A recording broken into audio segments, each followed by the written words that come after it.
I want to talk about tongue splinting.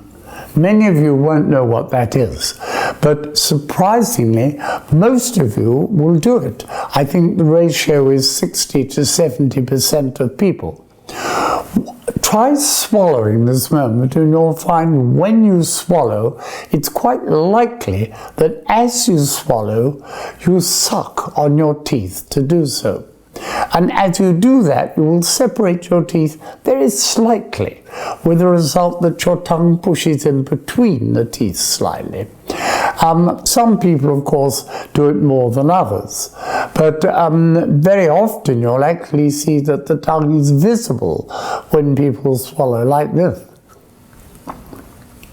But more usually it's a little more subtle. Anyway, the disadvantage of this is, of course, that it pulls the teeth in every time you do it. And it's one of the main causes of crowded teeth because they suck both the upper and lower teeth in, and they have very narrow teeth. In addition, interestingly, it often leaves marks on the tongue. So if you swallow and then gently drop your jaw and look at the side of your tongue, you'll see, rather like this picture here, there are actually little scalloping marks all the way along the side of the tongue. And that is a sort of permanent reflection of the fact that the tongue is frequently sucked against the teeth when you swallow.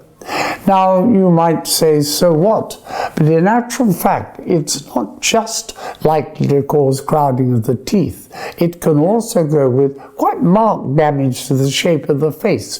The whole of the upper jaw is likely to be set back, and looking sideways, you'll be very flat under your eyelid. Now, it's difficult to train yourself again as an adult, although it is possible with hard work. But the time to really pick it up is with young children, presumably your own young children. Many of them will suck on their tongue from a very young age. This is often because they weren't breastfed or weren't breastfed for long enough, or maybe just started weaning a bit too early. Anyway, they still sort of suck when they swallow, whereas you should suck on with your tongue on the top of your palate. So you need to pick it up then, and if possible, prevent it yourself. If not, take advice from someone in the field.